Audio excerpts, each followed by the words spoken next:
Terminator को अतीत में भेजा जाता है एक खतरनाक मिशन के साथ। उसका मकसद है सारा कॉनर की हत्या करना। सारा एक आम महिला लगती है, लेकिन भविष्य में वही महिला मानव प्रतिरोध के नेता जॉन कॉनर की मां बनेगी, जो मशीनों द्वारा नियंत्रित दुनिया में इंसानों की आखिरी उम्मीद होगा। ये टर्मिनेटर कोई आम दुश्मन नहीं है, वह एक अजेय, बेरहम और भावनाओं से रहित मशीन है जिसे केवल एक ही लक्ष्य से प्रोग्राम किया गया है, सारा को खत्म करना। जैसे ही वह समय के बंधनों को तोड़कर अतीत में आता है, उसका क्रूर सफर शुरू हो जाता है। वह किसी भी इंसानी भावना या सहानुभूति को नहीं समझता और उसकी मौजूदगी शहर में खौफ का माहौल पैदा कर देती है। दूसरी ओर मानवों की ओर से प्रतिरोध का एक सच्चा सिपाही काइल रीज भी अतीत में भेजा जाता है।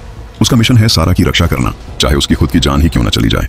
काइल जानता है कि अगर सारा मारी गई तो भविष्य में मानवता की उम्मीद खत्म हो जाएगी। जैसे ही वह सारा से मिलता है, उसे सच्चाई बताता है। सारा को यह विश्वास करना मुश्किल होता है कि वह एक दिन एक ऐसे पुत्र को जन्म देगी जो पूरी मानव जाति के भविष्य को बदल देगा। लेकिन जब टर्मिनेटर उनका पीछा करता है और हर मोड़ पर जानलेवा हमले करता है, तब सारा को धीरे धीरे सच्चाई समझ आने लगती है। गोलियों की आवाज, धमाकों की गूंज और शहर की सड़कों पर होने वाली खतरनाक कार रेसों के बीच काइल और सारा एक दूसरे का सहारा बनते हैं। दोनों की इस खतरनाक यात्रा में एक अजीब सा भावनात्मक रिश्ता जन्म लेता है, जो सिर्फ सुरक्षा या जिम्मेदारी नहीं बल्कि विश्वास और अपनापन भी होता है। काइल न सिर्फ सारा की रक्षा करता है, बल्कि उसे यह भी सिखाता है कि वह कितनी मजबूत है और कैसे वह अपने भविष्य की निर्माता खुद बन सकती है। यह लड़ाई एक मशीन से कहीं ज्यादा बड़ी हो जाती है। यह एक ऐसी तकदीर के खिलाफ जंग बन जाती है जो मानो पहले से ही तय है।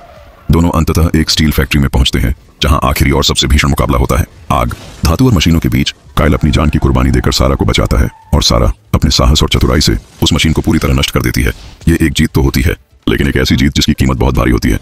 लेकिन जैसे ही फैक्ट्री की आग बुझती है और चारों तरफ सन्नाटा छा जाता है, सारा को एक गहरा एहसास होता है, ये बस एक अध्याय का अंत है।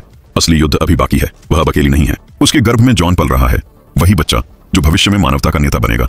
अब सारा सिर्फ एक साधारण लड़की नहीं रही, वह एक योद्धा मां है जो अपने बेटे को उस संघर्ष के लिए तैयार करेगी जो पूरी मानव जाति की किस्मत तय करेगा। वह पहाड़ों की ओर एक लंबी और अकेली सड़क पर निकल पड़ती है।